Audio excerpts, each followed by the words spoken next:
That question is posed on me. It is not posed on you. It is posed on me. It is not posed on me. That's a fact. Siweke pressure ni kusema ukweli. The media, through splashes and very many other things, and because the media was even anti-Ruto in the elections, and they have not stopped that game. Really? No, yes. No, don't blame them. Fred, I can tell you. The president said something. In my whole life, I will it doesn't mean that since a cartoon is drawn. No. It is. First of all, look at the cartoon. You have not even looked at the cartoon. It is an opinion. The president said that it is Kenya, an opinion. we are still exporting tea to Sudan. And the fact he spoke as a president. Yes. And that assertion was countered immediately by the government of Sudan. But is our tea not in Port Sudan? Our tea cargo is in Port Sudan. That's a fact. And we've been exporting tea Does to it mean Sudan. we still export to Sudan? Of course, if it is in Port Sudan, where is that tea headed to? Where is that tea If headed? it's rejected by Sudan, where is that are we exporting to Sudan? If we are going to get down to the burden of proof and become very empirical, you will find that the president will be acquitted of any accusation. No, trying to paint the president as a lie, including putting a splash, the lying president. Surely. But the same media have written here, I'm the king of the mountain. Today. This is also putting words in the mouth of the president. No, the that's what he said. The president has not said, I am the king of the mountain. He said nobody can say it. He said he's a king. He's not a king. No. He said he's a king. Now, when the media, I don't know, okay. The president does not run the newsroom. He's not the head of editorial in the Standard. I have been telling, I tried to coach government how to do government. One, they always blame the media. They always blame the civil society.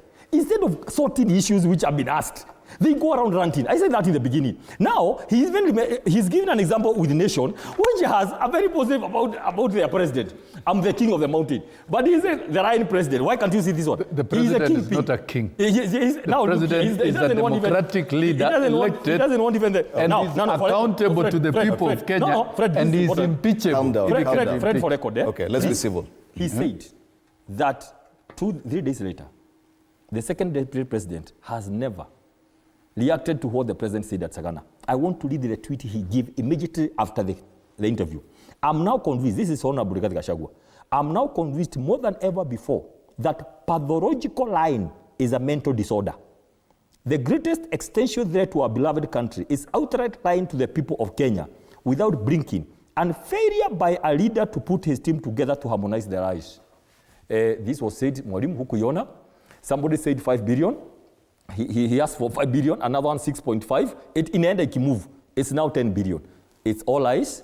We cannot survive this country on lies. And by the way, if it is true, but what Kenyans saw, Fred, is a pettiness. Can you imagine? You are coming to tell us your bedroom matters, then tell us everything.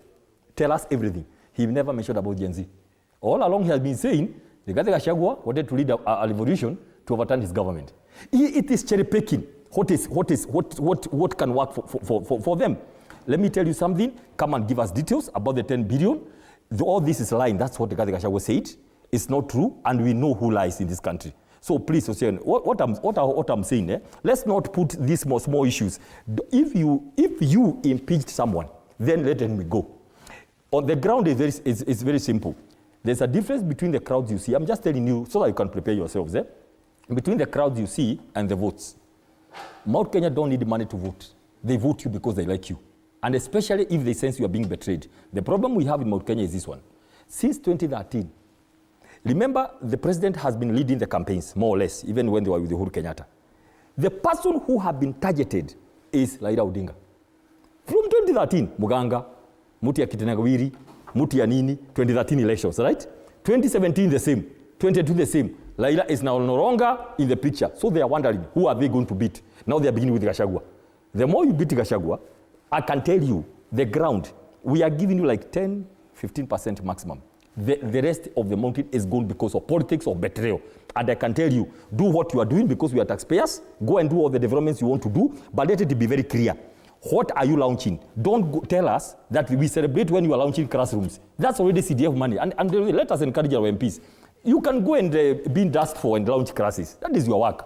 Don't make it a big issue. Do presidential duties. as a president. Okay. You don't have to do everything. Okay. If you are launching markets done by the county, let it be very clear. Because what we are going to expect finally is national government projects done. Those are the ones that we know, which should be done by the president. Okay. And let us know who funded them. Is it from Exchequer? Is it loan from World Bank? Is it grant? And this information, Fred, should be given out. Not waiting for us to listen. Let us listen what President has for Mount Kenya. It should be there. Turkana people should be able to lead their projects. Wembuye. Okay. People should be able to know before. So that's what I'm saying. That's how. Do you have anything to add on this discussion? Because I want us to move to the IEBC one as we come to a close. Anything else to add? Yes. I think the Wamunyoros are shocked with the shift of turns and the turn of events in the mountain, because they put a lot of premium on some rebellion, imaginary rebellion.